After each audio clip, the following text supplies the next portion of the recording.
Bapa di sorga, tibalah saatnya bagi kami untuk mendengar firman-Mu.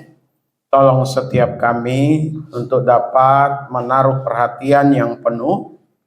Dan tolong untuk hamba-Mu dalam pengurapan yang baru. Supaya kehadiran hamba-Mu benar-benar menjadi berkat bagi setiap sidang jemaat-Mu. Tuhan mau nyatakan firman itu bagi kami semua. Di dalam nama Tuhan Yesus. Kami berdoa bersyukur. Haleluya. Amin. Salam. Baik sidang jemaat, kita melihat firman Tuhan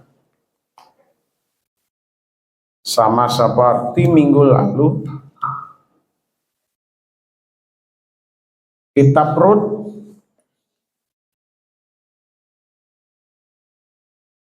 Rut pasal 4 ayatnya yang ke-13.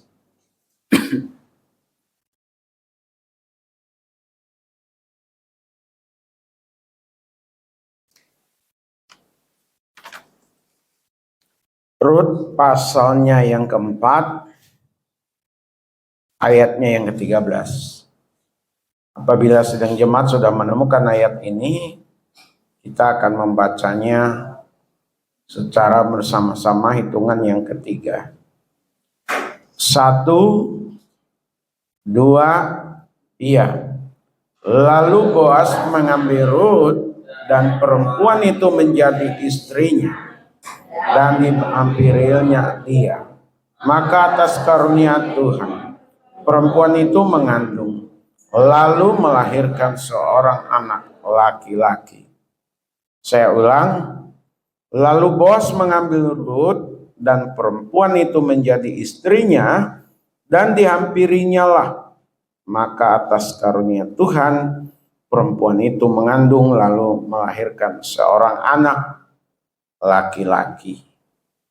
Sedang jemaat yang dikasih oleh Tuhan, kalau minggu lalu kita mengambil dari Rut pasal 1 ayat 6 sampai 22, di mana temanya bertindaklah, jangan menunggu. Jadi kita diminta untuk berhati-hati saat memutuskan sebelum kita bertindak. Lalu kita diminta untuk memiliki iman saat akan bertindak, dan hasilnya luar biasa. Nah, pagi ini tema kita tidak jauh berbeda seperti yang saya kirim di grup WA kita. Ya, minta maaf sidang jemaat tidak bisa di input di blog GKRI, mungkin nanti siang baru bisa. Temanya keberhasilan hidup. Ya, bagaimana kita melihat perjalanan dari Rut itu sendiri, yang sepertinya tidak ada pengharapan, yang sepertinya masa depannya suram, yang sepertinya nanti dia akan menjalani kehidupan tanpa arah.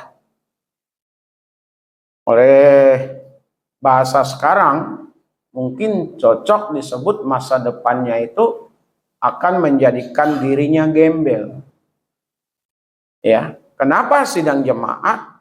Karena kalau kita melihat perjalanan awalnya itu, Rut ini kan ikut mertuanya. Tidak ada apa-apanya. Dia adalah orang asing. Hidup di komunitas bangsa Israel. Mertuanya bukanlah mertua yang diikuti, itu adalah mertua kaya. Mereka pulang dari Moab menuju Bethlehem Israel itu dengan modal nol besar. Ya. Gak ada apa-apanya, maka tidak salah kalau dia punya masa depan yang boleh dikata tadi bisa jadi dia menjadi orang gembel gitu. Dia berani mengambil keputusan. Tapi kita sudah belajar kemarin, mereka orang yang beriman. Mereka orang yang membawa segala sesuatunya sebelum bertindak di dalam doa. Dan tanda-tanda keberhasilan hidup bagi Rut ini terlihat dalam bacaan yang akan saya bawakan untuk kita. Kalau tadi di dalam Rut pasal 4 ayat yang ke-13, itu adalah titik poin bagaimana dia akhirnya bisa melewati masa-masa kritis, masa-masa krisis, yang tadinya gembel mungkin boleh dikatakan seperti itu, tapi ujung-ujungnya menjadi orang yang berhasil. Dia menikah sama orang kaya. Dan dia punya keturunan atau punya anak di situ. Dan inilah yang akan membawa dia, Ruth dan Naomi mertuanya, pada posisi puncak, posisi yang bagus. Nah, dari sini kita belajar sidang jemaat, jangan melihat orang di awal. Dan perjalanan hidup orang atau bahkan dalam perjalanan hidup kita yang morat-marit, katakanlah seperti itu, ke depan bisa jadi jauh lebih baik. Amin. Ke depan akan menjadi sesuatu begitu. Asal memenuhi syarat atau memenuhi ketentuan-ketentuan yang ada, yang sudah memang terlihat sejak awal pada diri seseorang itu. Ya. Yang pertama, saya ulang di Rut pasal 1 ayat 16. Rut pasal 1 ayat yang ke-16. Saya bacakan bagi kita. Tetapi kata Rut, janganlah desak aku meninggalkan engkau dan pulang dengan tidak mengikuti engkau. Dia tidak hanya sekedar prihatin sama mama mertuanya. Sebab kemana engkau pergi, ke situ jugalah aku pergi. Berarti susah senang. Mau seperti apa bagi Rut nggak masalah. Dan di mana engkau bermalam, di situ jugalah aku bermalam. Bangsamu lah bangsaku. Dan yang penting di situ, dan Allahmu lah Allahku. Di sini mau menunjukkan kepada kita sekalian bahwa Rut ini adalah orang yang memiliki iman yang sungguh kepada Tuhan. Saya ulang, Rut ini memiliki iman yang sungguh kepada Tuhan. Dia punya pengharapan. Mau seperti apa dan bagaimana ke depan, pasti ada dalam sepengetahuan Tuhan. Pasti ada dalam penyertaan Tuhan. Pasti ada tangan Tuhan yang kuat itu menata, membela, dan bekerja di dalam diri Rut. Ini penting Bapak Ibu. Banyak orang hanya sekedar percaya. Kulitnya saja, covernya saja ibarat buku. Dia orang yang beriman katanya kepada Tuhan.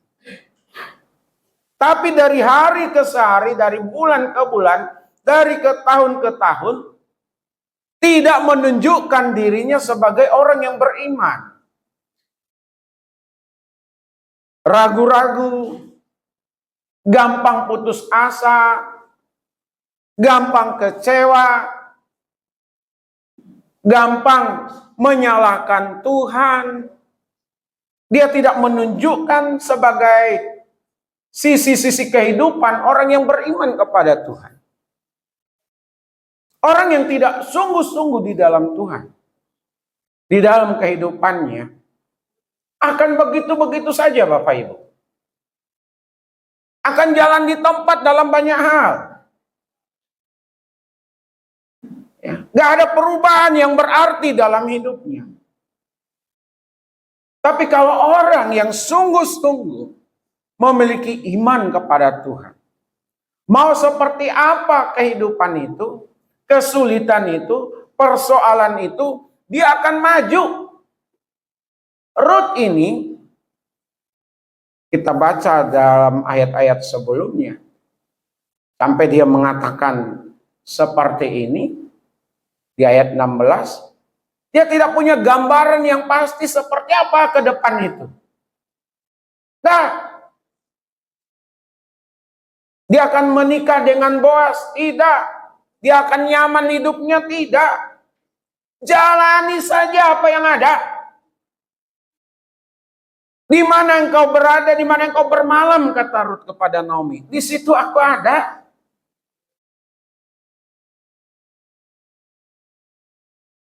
Beriman. Jadi Bapak Ibu sidang jemaat, kita yang dewasa, anak-anak remaja, pemuda, jangan sekedar menjadi orang Kristen.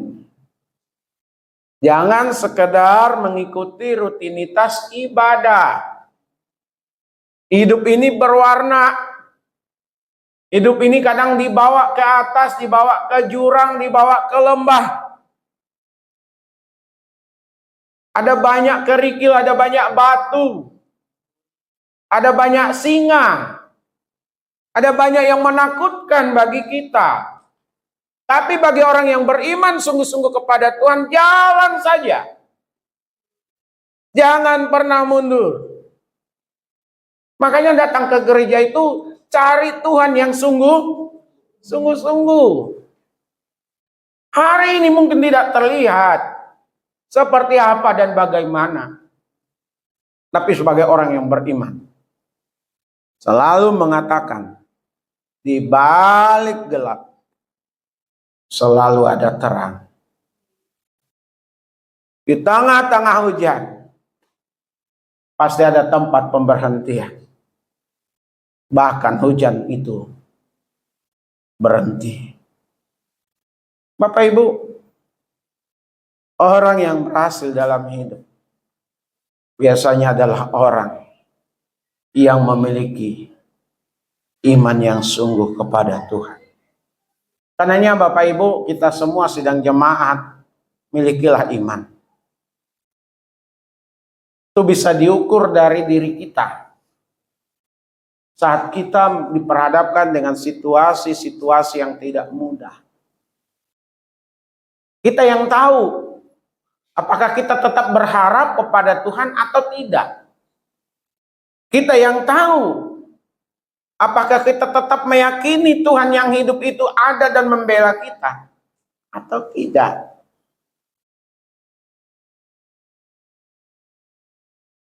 Gak mudah dalam menjalani kehidupan ini. Bapak Ibu yang tahu dan merasakan dengan pengalaman hidup masing-masing.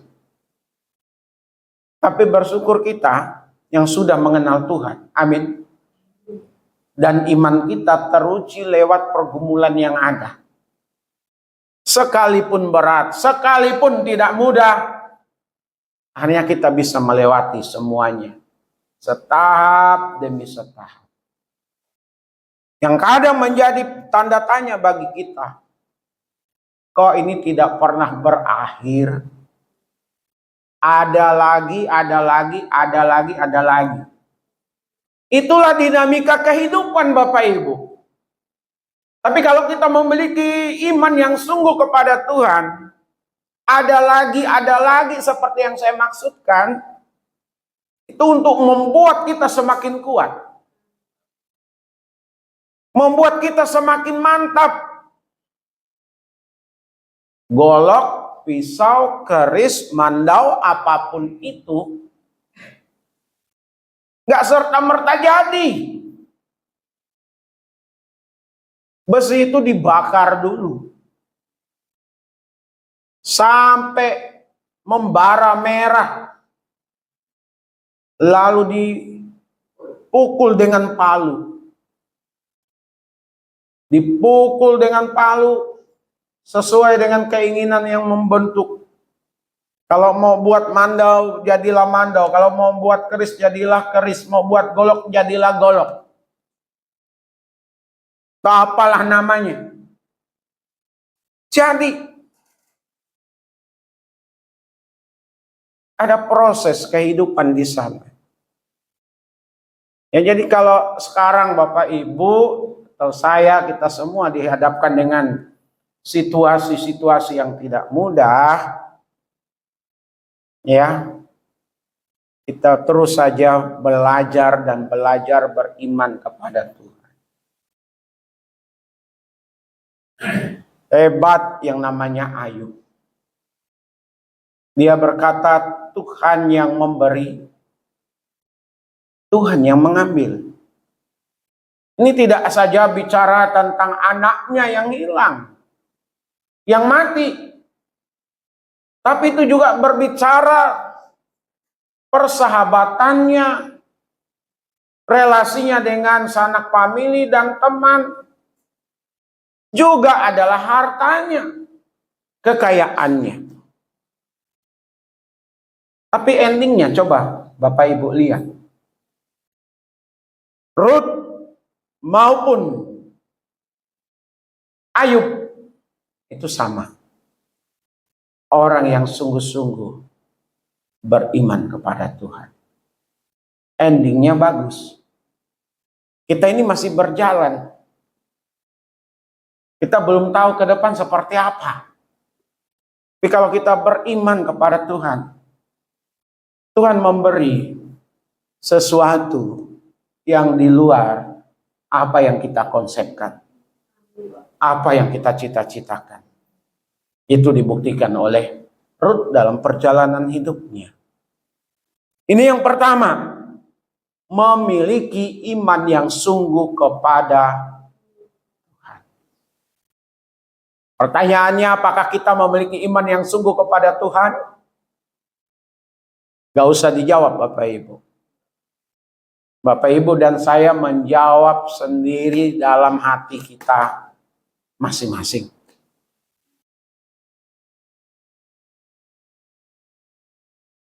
Yang kedua,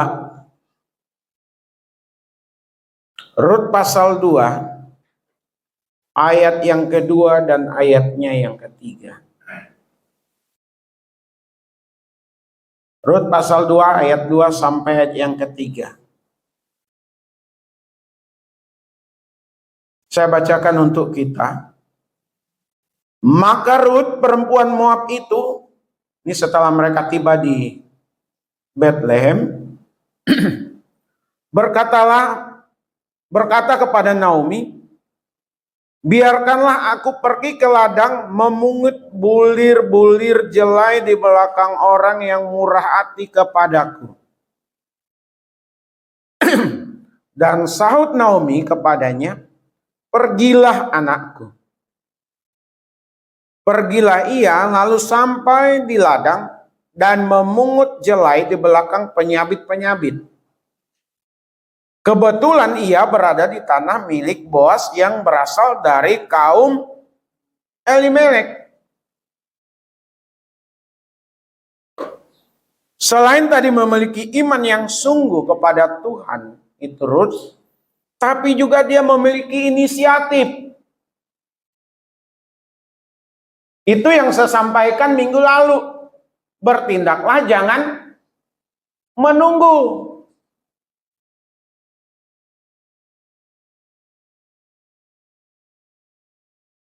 Apa yang dimiliki oleh Rut ini? Dia melihat peluang. Orang sedang panen raya.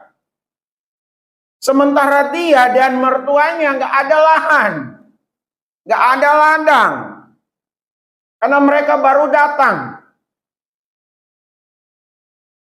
Kalaupun ada lahan dulu yang ditinggalkan oleh mertuanya ini, Naomi dan Elimelek, mereka harus menebusnya kepada keluarganya untuk kembali menjadi miliknya. Kalaupun mereka punya uang ditebus, gak mungkin langsung ditanam dan menghasilkan buah, menunggu waktu. Coba perhatikan di sini. Rut lihat peluang.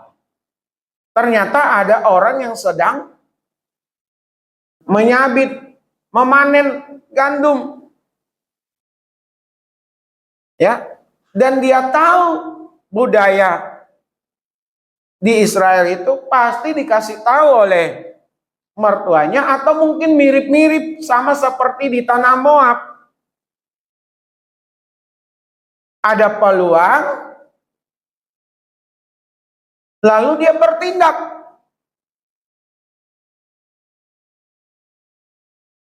Dia mau pergi memungut. Jadi dia tidak hanya ngomong sama mertuanya, tapi dia lakukan, Bapak Ibu.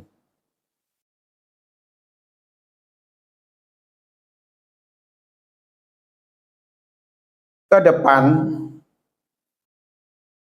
khusus untuk anak-anak kita, anak dan cucu dari sidang jemaat, anak saya, anak Bapak Ibu. Saya berkali-kali mengatakan di tempat ini, tantangan yang mereka hadapi bukan lagi di depan mata. Tantangan yang mereka hadapi itu nyata. Semua sudah memakai teknologi, ilmu pengetahuan teknologi. Ya, AI. Saya berkali-kali mengatakan di sini, itu bagaikan pedang bermata dua. Di satu sisi itu jadi berkat, dan kalau bisa dilihat dan dijadikan peluang. Tapi di sisi yang lain, itu bisa menjadi kutuk, malapetaka. Karena mereka karena AI ini, wah, segala sesuatunya tepat dan terukur. Dengan hasil yang maksimal. Kalau pemilik-pemilik perusahaan, instansi-instansi pemerintah yang punya kewenangan dan punya modal, punya pengaruh, yang dimana mereka hanya memikirkan kepentingan diri mereka sendiri, maka akan segala sesuatunya tersistem dengan memakai teknologi yang canggih. Akhirnya apa? Ini dia. Banyak yang tidak mendapatkan pekerjaan dan untuk mendapatkan hidup yang layak. Ada perusahaan di Amerika itu udah mem-PHK ribuan karyawannya, digantikan dengan robot-robot yang canggih. Kita lihat di jalan tol. Dulu setiap jalan tol ada penunggunya, bukan hantu gitu ya. Orang. Berapa ribu yang terbuang. Ujung-ujungnya apa? Pengangguran kan.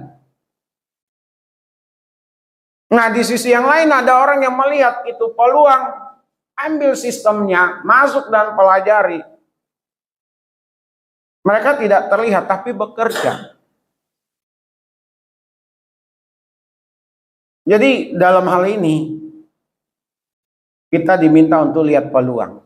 Anak-anak remaja, pemuda, jangan asik dengan games, jangan asik dengan TikTok, jangan asik dengan Instagram, jangan asik dengan Facebook, WA, dan lain sebagainya. Sesungguhnya kalau kita terikat di situ, kita masuk dalam jebakan orang-orang terkaya di dunia ini karena sistem mereka punya. Duit kita yang mereka ambil kan gitu. Kita beli kuota kan. Kita bayar wifi-nya itu. Itu internet. Mata rusak, kesehatan terganggu, pikiran tidak panjang, tidak jauh, gampang emosi, gampang marah, gak ada inisiatif, selalu apa? Entar.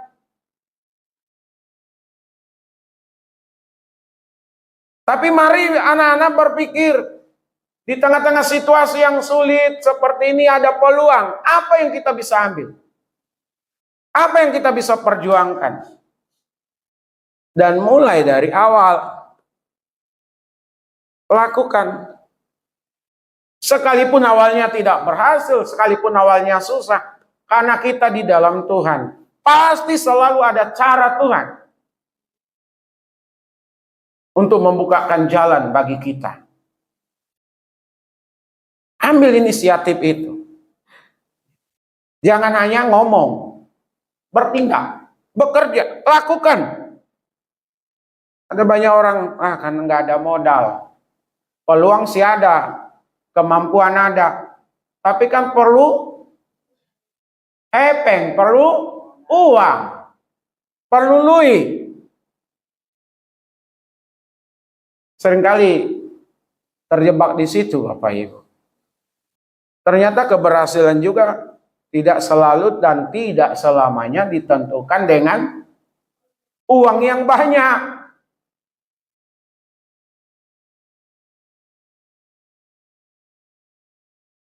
Kemarin saya antar Ega berenang di Jelambar. Apa nama kolam renangnya itu?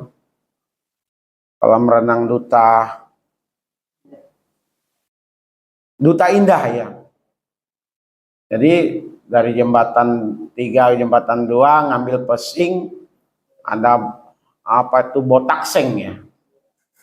Nah, ada kantor atau pos polisi kecil situ, masuk mengambil arah ke kolam renang itu. Nah, saya belum makan. Saya ini tergolong bandel juga sih, Pak Ibu ya. Cium aroma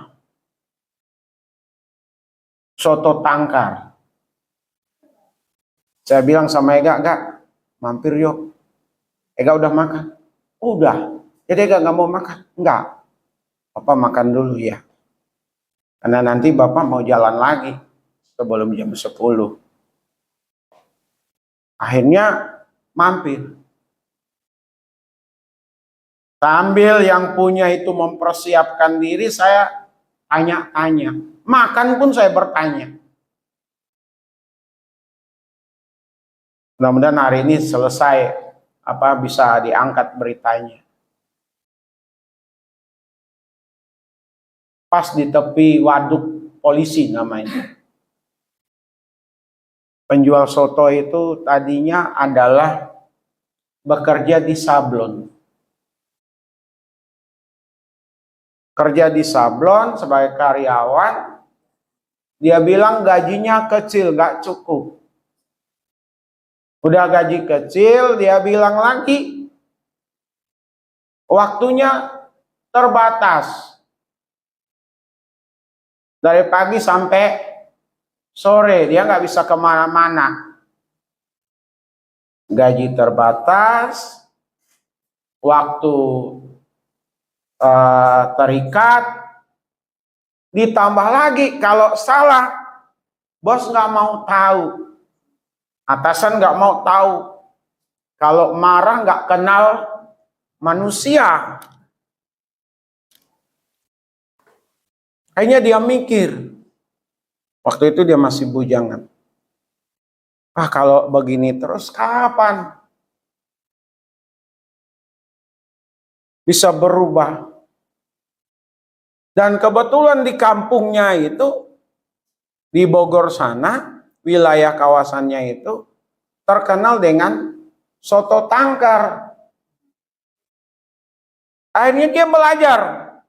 Dia keluar, dia belajar. Jadi karyawan. Dari kawannya. Dia pelajari dari hulu ke hilir.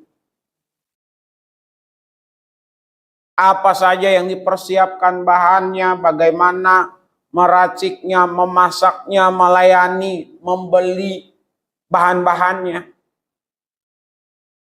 Dia rasa udah cukup. 6 bulan.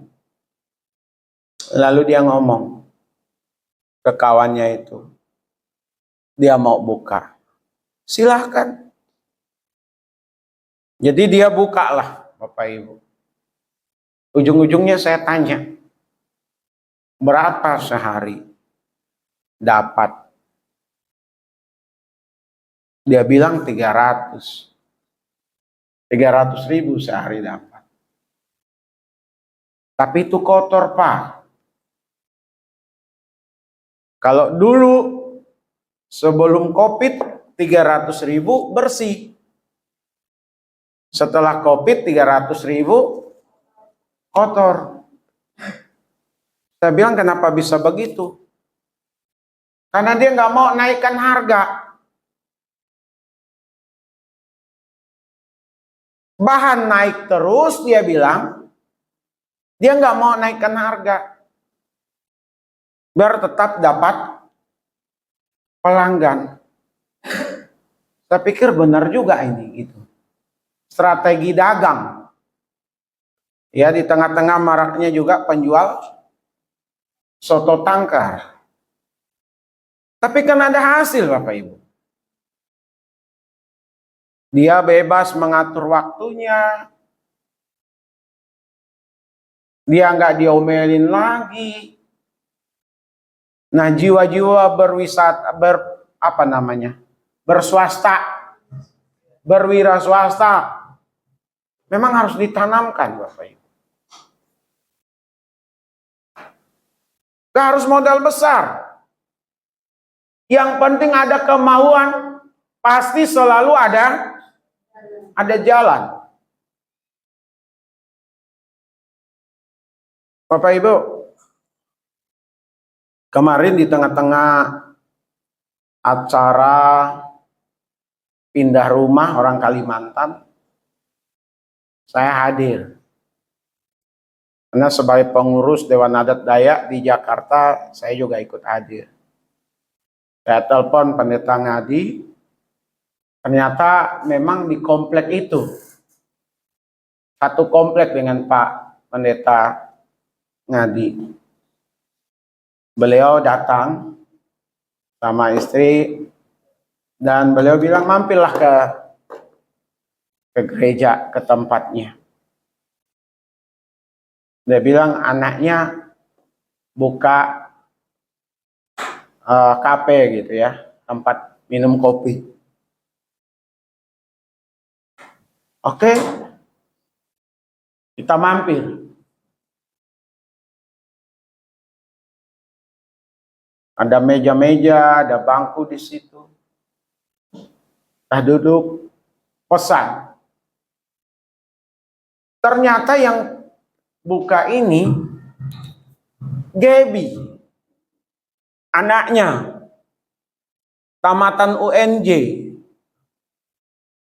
S1, udah ngajar di salah satu sekolah ternama di daerah Harapan Indah. Baru masuk setahun, dia udah digaji 6 jutaan. Baru setahun. Dengan segala macam hal, ada hal yang tidak dia setujui, dia memilih keluar, Bapak Ibu. Gaji yang 6 juta ditinggal. Dia memilih keluar, dia merintis usaha itu. Dia jalani 2 hari, jadi kemarin, hari ini hari kedua. 3 hari ke depan akan ganti nama. Saya tanya modalnya berapa? Modalnya 800 ribu. Ada kopi, ada beberapa jenis minuman, ada kentang, ada apa lagi itu? Pisang. Bukanya sore. Kita datang ke situ udah jam 3-an lewat. Pagi dia bantu bapaknya bagian administrasi. Dia bilang ke bapaknya, udahlah saya bantu bapak. untuk ngurus kontainer di Tanjung Priuk. Sore dia buka minuman kopi, kedai kopi. Dia bersama dengan kawannya. Kawannya ini juga sarjana. Ada peluang dimanfaatkan sedemikian rupa. Kita belum tahu endingnya nanti seperti apa. Tapi Ruth juga mencoba dengan waktu yang terbatas di musim panen gandum. Musim panen pasti terbatas. Nggak selamanya panen, pokoknya sampai selesai lokasi itu dipanen. Selesai pula dia memungut jelai, terbatas. Modalnya modal nekat. Modalnya modal kerajinan. Mampu membaca situasi keadaan. Sidang jemaat juga demikian. Kita semua bersama-sama, terutama yang muda-muda sekali lagi. Karena ke depan yang muda-muda ini tidak lagi dihidupi oleh orang tua. Tidak bisa bergantung kepada orang tua lagi. Kalian akan menjalani dunianya masing-masing. Mana yang muda-muda? Halo? Di atas? Halo? Ya. Tantangan kalian tuh berat. Mulai sekarang dibuka pemikirannya.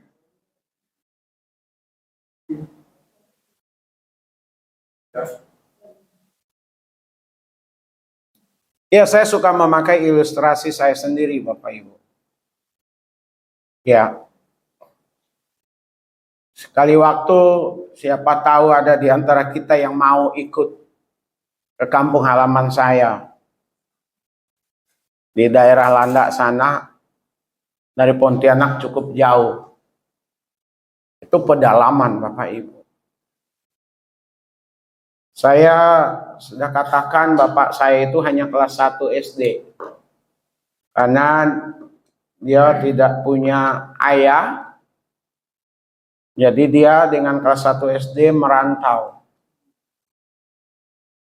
Alasannya menurut cerita ini dia mau balas dendam. Ceritanya.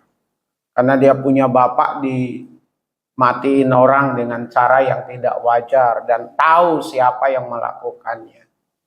Umurnya masih 10 tahun waktu itu. Dia merantau nuntut ilmu. Endingnya itu sampai gurunya itu bilang, benar kamu mau balas dendam, kamu nggak mau menikah? Atau ditanya kamu mau menikah atau tidak? Dia bilang mau menikah. Kalau mau menikah jangan. Tapi kalau sendiri boleh. Hanya nggak jadi ilmu yang paling itu diturunkan ke dia gitu. Kira-kira seperti itu gambarannya. Mama saya dari 6 bersaudara mereka, 2 perempuan, 4 laki-laki, 4-empatnya disekolahkan oleh orang tuanya. Karena keluarga kami itu sebelumnya ke arah sana itu adalah keluarga Katolik. Jadi pendidikannya jauh lebih diprioritaskan. Nah, kakek saya bilang, yang perempuan gak usah sekolah. Yang laki-laki saja yang sekolah. Maka ada yang guru waktu itu, keluarga dari mama itu adik-beradiknya. Ada yang guru, ada pengawas di Departemen Kebudayaan, Pendidikan dan Kebudayaan. Ada yang kerja di kantor gubernur. Ada yang tentara. Jadi mama saya nggak sekolah. Nggak bisa baca, nggak bisa nulis. Tapi masalah duit bisa. Jago lihat mana yang bernilai tinggi, mana yang tidak. Jadi mama sama bapak itu taunya kerja di ladang. dari pagi sampai sore. Ladang berladang bersawah zaman dahulu tidak berladang bersawah seperti zaman sekarang. Hasilnya maksimal untuk yang sekarang. Karena udah didukung dengan pengetahuan bagaimana mengolah sawah, mengolah ladang, mana yang bisa menghasilkan, mana yang tidak. Jadi kehidupan susah Bapak Ibu. Saya itu baru bisa nginjak Pontianak, ini kesaksian ya. Baru bisa menginjak kota Pontianak itu setelah tamat SMA. Bayangkan itu. Saking susahnya hidup. Ya. Saya berangkat, tamat SMA berangkat ke Pontianak, diantar oleh kawan untuk ketemu abang. Susah Bapak Ibu. Orang pergi ke gawe, band di sana, judi, dan lain sebagainya. Saya nggak ikut. Kalaupun ikut sekali-sekali nonton. Ya. Saya fokus sekolah. Karena bagi saya lewat sekolah lah saya akan ada peluang untuk meniti langkah atau menjalani langkah berikutnya. Kawan-kawan itu berguguran. Ada yang nggak tamat SD, sama-sama SD kita. Ada yang nggak tamat SMP, kita sama-sama SMP. Ada yang nggak tamat SMA, yang awalnya lolos di SD, di SMP, di SMA bersama dengan saya. Ya, jalani.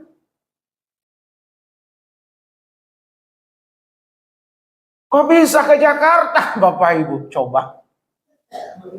Apa ada saya cita-cita untuk ke Jakarta? Enggak. Berangkat ke Jakarta ini. Melewati masa-masa yang sukar dan sulit. Yang saya nggak usah ceritakan.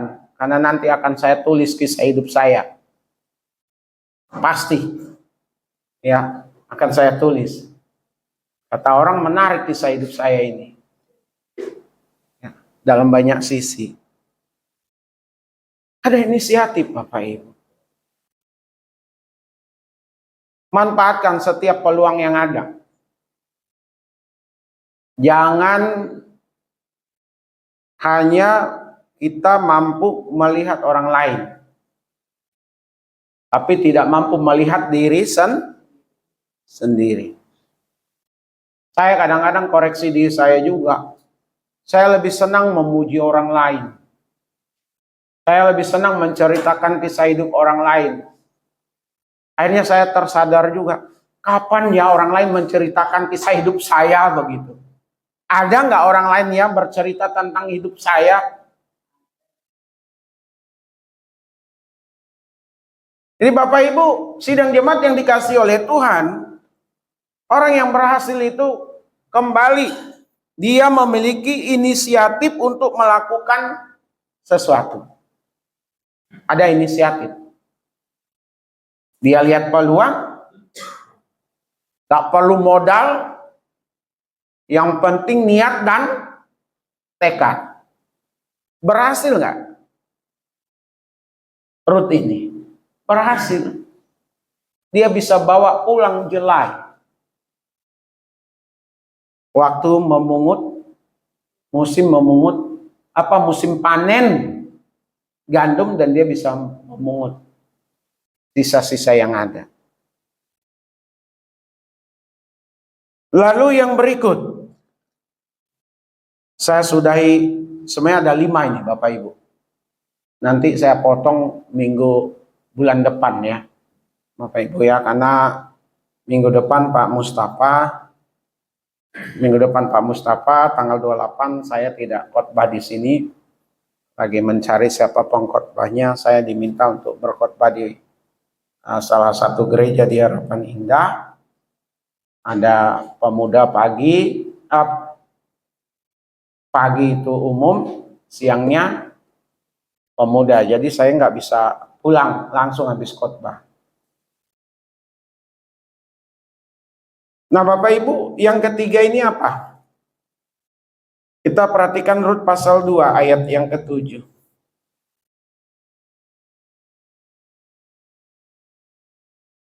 Mari kita baca sama-sama. Rut pasal 2 ayat 7. 1, 2, iya. Tadi ia berkata, izinkanlah kiranya aku memungut dan mengumpulkan jelai dari antara berkas-berkas jelai ini di belakang penyabit-penyabit. Beginilah ia datang dan terus sibuk dari pagi sampai sekarang, dan seketika pun ia tidak berhenti. Coba diperhatikan bagian terakhir itu. Begitulah ia datang dan terus sibuk dari pagi sampai sekarang, dan seketika itu, seketika pun ia tidak berhenti. Terus bekerja. Terus. Ada orang memulai bisa, melanjutkan nggak bisa. Ada orang pertama kali rajin, untuk berikutnya nggak rajin lagi. Asal-asalan, ogah-ogahan. Turun semangatnya. Ada banyak yang membuat turun semangatnya untuk bekerja. Bisa jadi hasilnya kecil. Hasilnya kurang. Hasilnya nggak ada. Daripada dilanjutkan, mendingan disudahi. Tutup. Nggak bekerja lagi. Berhenti. Tidak diteruskan lagi. Oh, mungkin Bapak Ibu berkata, loh, Rut ini dia terus bekerja itu karena pemotong tukang panen itu membuang sedikit-sedikit ininya, apa namanya, panenannya, sehingga Rut bisa ngikuti terus memungut. Enggak. Perintah untuk mencecer sedikit demi sedikit dari panenan itu terjadi setelah Boas ingin tahu siapa perempuan yang ada di belakang pekerja-pekerja itu. Itu ceritanya sidang jemaat. Dari pagi sampai selesai orang panen, dia terus bekerja.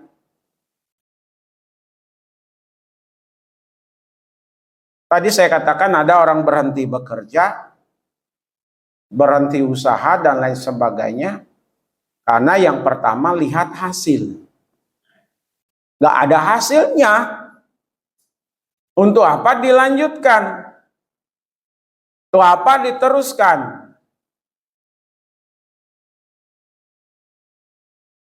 Dulu dan minggu lalu kalau tidak salah saya juga ceritakan di sini, kawan yang di Bogor itu, awalnya dia buat lemper itu, lebih banyak yang kembali setelah dititip di toko daripada keuntungan.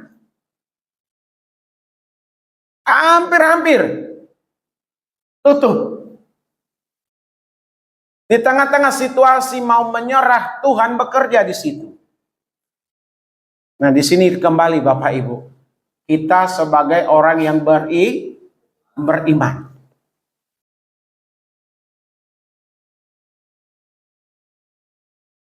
Saya sering cerita ke majelis tentang kebun di Kalimantan, Bapak Ibu.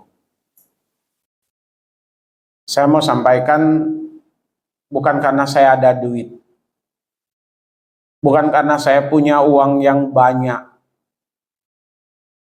untuk membuat kebun sawit di Kalimantan.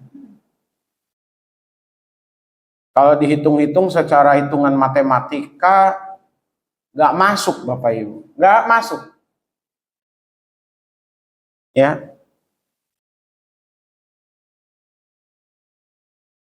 Beli tanah itu bukan karena saya punya uang, sekali lagi. Saya lihat ada peluang. Saya akali, saya pinjam untuk beli tanah. Saya cicil bayarnya. Ya. Dari satu tempat ke tempat lain. Satu.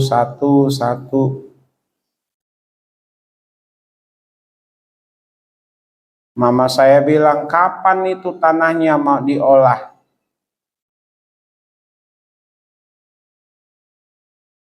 Lalu singkat cerita, tanam. Tanam nggak ada. Langsung tanam hasil. Seperti nanam cabai, nanam padi, nanam jagung. 3 bulan, 4 bulan. Ini bertahun-tahun Bapak Ibu. Nunggunya itu bertahun-tahun, 4 sampai 5 tahun. Dan nunggu 4 sampai 5 tahun, hasilnya juga belum ada. Dipikir-pikir udah berhenti aja lah. Tapi saya lanjut Bapak Ibu. Saya nanam lagi. Nanam lagi. Ada rencana mau nanam lagi. Karena saya meyakini sekali waktu apa yang kita usahakan dengan jerih payah, dengan susah payah, sekali waktu pasti ada hasilnya. Ya, kalau menyerah, udahlah, selesai. Kalau mau dijual, gampang. Sempat ada niat untuk jual. Sama saya bilang jangan. Udah ada hasil. Sekalipun tidak banyak, tapi udah ada hasil. Pikir-pikir memang saya harus banyak berbenah juga. Ya. Jadi Bapak Ibu yang dikasih oleh Tuhan, dalam apapun juga kerajinan terus dipertahankan. Hasil tidak pernah membohongi dari proses. Nanya, siapa saja di antara kita yang punya usaha saat ini? Ya, sepertinya akan menyerah, jalani. Harus rajin.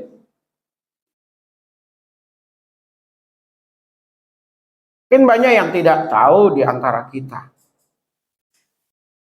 Gak ada yang mengerti. Atau mungkin juga ada yang gak mau tahu. Tapi saya mau kasih tahu.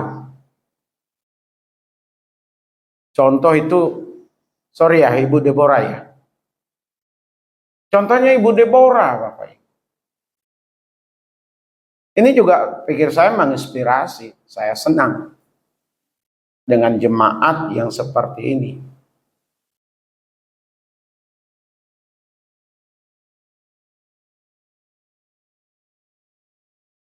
Suami pergi tanpa meninggalkan sesuatu untuk istri dan untuk kedua anaknya.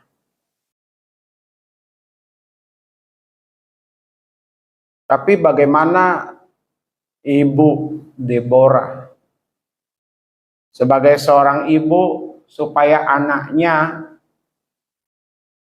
tetap bersama-sama dengan perut yang tidak kosong, dengan pakaian yang layak pakai, dengan pakaian yang enak dilihat. Sorry ya untuk William sama Kelvin. Orang tua sudah memberi contoh yang baik dan terbaik. Maka saat nanti sukses, ini doa kita di sini. Saat nanti berhasil Kevin sama William, perhatikan mamanya. Mana William? Ya, Kevin. Ini kisah hidup, ini kenyataan hidup. Bu Deborah itu dia harus nenteng termos, nenteng kopi saset, gorengan, keliling. Waktu itu. Kalau hari Minggu, jual dulu, keliling dulu. Untuk bisa dapatkan uang kolektif, persembahan ucapan syukur kepada Tuhan. Begitu ya Bu Deborah. Kalau udah dapat, pulang. Berangkat ke gereja. Dari minggu ke minggu, dari bulan ke bulan. Dari nenteng, jualan kopi, jualan gorengan. Dengan penuh kerajinan dan iman kepada Tuhan. Bisa menyewa tempat. Di situ Ibu Deborah dengan kedua anaknya bisa tinggal. Di situ Ibu Deborah dengan kedua anaknya bisa mendapatkan rezeki. Sampai kapan? Kita nggak tahu. Tapi bagi orang yang beriman, orang yang akan sukses, menuju kesuksesan mungkin tidak di tangannya, di tangan anaknya. Berlaku juga untuk kita yang belum berhasil, belum sukses hari ini. Tuhan pasti tetap akan bekerja di situ. Amin. Kerajinan itu terus saja dipertahankan. Pendeta Ngadi bilang begini, itu segala sesuatu berkaitan dengan usaha atau apa namanya. Ada pasang surut. Ada saatnya di atas, ada saatnya di bawah. Ada saatnya memanen besar-besaran, ada saatnya gak memanen. Saat tidak memanen ini iman kita diuji, masih rajinkah kita untuk bekerja? Harusnya tetap bekerja. Bahasa orang, sebodoh-bodohnya kalau bergerak pasti ada dapat. Serupiah, 2 rupiah pasti ada.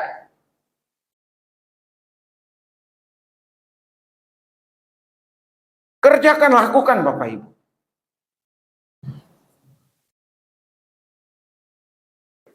Saya juga mau ke sekolah itu kadang-kadang berat gitu ya.